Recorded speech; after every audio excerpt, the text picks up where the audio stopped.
Alors, bienvenue tout le monde. Aujourd'hui, on plonge dans quelque chose d'un peu différent. On ne va pas regarder un produit qui est déjà tout fini, non. On va plutôt explorer le plan, le blueprint derrière une idée qui cherche à régler un gros problème. Un problème fondamental dans le monde du travail autonome. C'est vraiment l'histoire du plan directeur de Questboard. Et vous savez, tout ça part d'une seule question. Une question qui est vraiment au cœur du projet. Comment on fait pour bâtir une plateforme qui est gratuite, oui, mais qui est aussi juste, profondément juste? C'est là que ça se complique. C'est toute l'attention, en fait. Trouver le juste milieu entre donner une chance à tout le monde et en même temps avoir une sécurité qui a de l'allure. Au début, l'idée, c'était ce qu'ils appelaient la philosophie du trampoline. L'image est bonne, hein?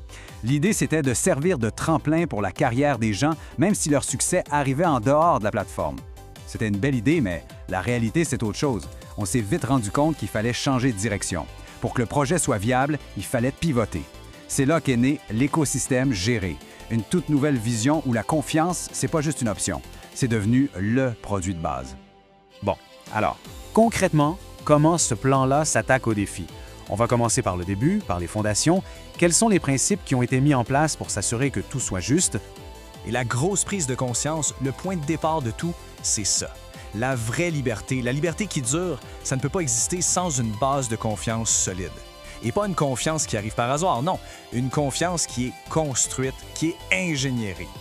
L'équité, ça pouvait pas être juste un beau souhait. Fallait que ce soit gravé dans le code, dans l'ADN même du système. OK, donc cette fondation de confiance, ça repose sur quoi? Ça repose sur une véritable ingénierie. C'est ce qu'on appelle le moteur de confiance. Regardons ensemble comment ça marche. C'est quoi les pièces de ce moteur-là?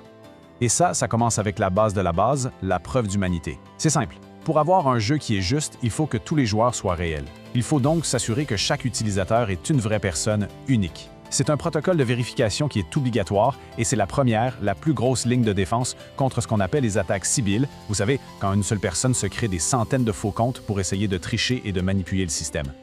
Maintenant, on arrive à ce qui est, disons, la pièce de résistance de ce moteur de confiance, le cadre d'évaluation calibré, le CEC. Chaque étape ici, elle est pensée pour enlever les biais. Premièrement, on calibre les évaluateurs. Ça veut dire qu'on s'assure que tout le monde juge avec la même règle, les mêmes standards. Deuxièmement, les soumissions sont anonymes. On ne sait pas qui a fait quoi. Et troisièmement, et ça c'est vraiment le point crucial, les évaluations ont plus ou moins de poids selon la fiabilité de l'évaluateur.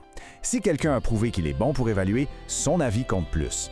On ajoute à ça un processus d'appel formel, et là, on n'a plus juste un système de notes, on a une véritable machine conçue pour être juste. Et cette philosophie de justice, on la retrouve directement dans le modèle économique. Pour les projets de type compétition, qu'on appelle des quêtes, 86 % de l'argent va au gagnant, 10 % va à la plateforme pour la faire rouler. Mais c'est le petit 4 % qui risque qui est vraiment intéressant. Ce 4 % il est mis de côté spécifiquement pour récompenser les gens qui n'ont pas gagné, mais dont le travail était d'excellente qualité. On paie pour l'effort qui est exceptionnel, pas juste pour la victoire. C'est la réponse directe au fameux travail gratuit qu'on voit trop souvent. Puis cet engagement pour l'équité, ça ne s'arrête pas aux compétitions.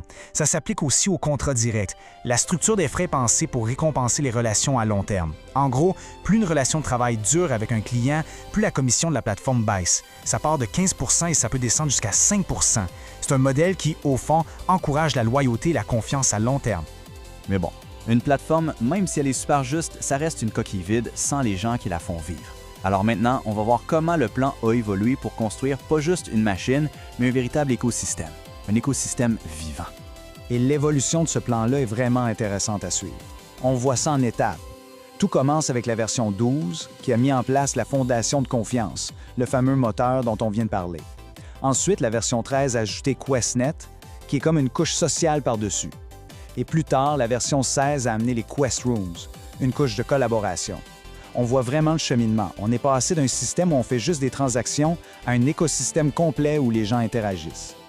Alors, un écosystème vivant, qu'est-ce que ça mange en hiver? Bien, ça veut dire ajouter des fonctions comme QuestNet pour que les gens puissent se connecter entre eux, socialiser. Ça veut dire des Quest Rooms pour pouvoir créer des choses ensemble, en temps réel. Et ça veut même dire des quêtes initiées par la communauté, où c'est les membres eux-mêmes qui peuvent proposer du travail. La plateforme, c'est plus juste un endroit pour trouver un contrat, ça devient un lieu où on se connecte et où on bâtit des choses ensemble. OK, on a parlé de la mécanique, de la structure, mais derrière tout ça, il y a une âme, une philosophie. C'est ici qu'on va aller voir le pourquoi. Qu'est-ce qui motive les aspects les plus humains de cette plateforme? Au cœur de l'intelligence artificielle de la plateforme, il y a un concept philosophique français un peu complexe, la perception quadrilique. Mais pour faire ça simple, imaginez un cadre avec 4 piliers. Il y a l'observateur qui essaie de comprendre la vraie intention derrière une demande, il y a l'acteur qui cherche à créer de la valeur, il y a le miroir qui aide les gens à mieux se comprendre et à connecter, et finalement la métacognition qui est comme le gardien éthique, qui s'assure que tout se passe bien. En gros, c'est le plan pour avoir une IA qui guide les gens vers des interactions positives et constructives. Et cette phrase-là, elle résume parfaitement la vision ultime. Le but, c'est pas juste de faire une place de marché, un marketplace, c'est de faire de Questboard un jardin de sagesse émergente en action. C'est un peu poétique, mais l'idée c'est de créer un espace où l'intelligence de tout le monde, l'intelligence collective peut grandir et s'épanouir à travers des collaborations vraiment exemplaires. Et pour aider à créer cette ambiance-là, la plateforme a une approche très particulière de la gamification ou la ludification. On l'appelle la ludification plaisante. C'est le contraire de ce qu'on voit souvent. C'est optionnel, c'est pas invasif, c'est respectueux. Le focus, il est mis sur l'accomplissement personnel et le bien-être de la communauté, pas sur des mécanismes qui essaient de nous rendre accros. Et concrètement, ça ressemble à quoi? Ça peut être des parcours d'accomplissement qui sont personnalisés juste pour une personne, des badges qu'on gagne en équipe pour le travail collaboratif, des petites inspirations quotidiennes si on a envie de les voir, et même des grandes quêtes narratives pour toute la communauté.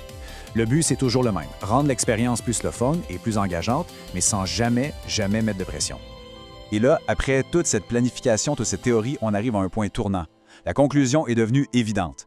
La phase de documentation qui s'est terminée avec la version 12 était finie. Le temps de la théorie était révolu. C'était le moment de commencer à bâtir, parce que les leçons les plus importantes, elles n'allaient plus venir d'un document Word, mais de la vraie vie, du terrain. Le message est donc clair. Le plan est complet. Le blueprint est terminé. De son moteur de confiance super solide jusqu'à son âme philosophique, toute l'architecture est là, prête à être lancée dans le monde réel. Ce qui nous amène à ta dernière question. Et cette question-là, elle ne s'adresse pas aux gens qui ont écrit le plan, non, elle s'adresse à l'avenir. Parce qu'un plan, aussi détaillé soit-il, ça reste un plan. C'est puissant, oui, mais un plan qui est testé, qui est amélioré, qui est bâti par sa communauté, ça, c'est inarrêtable. Alors le plan, il est prêt? La vraie question maintenant, c'est qui va aider à le construire?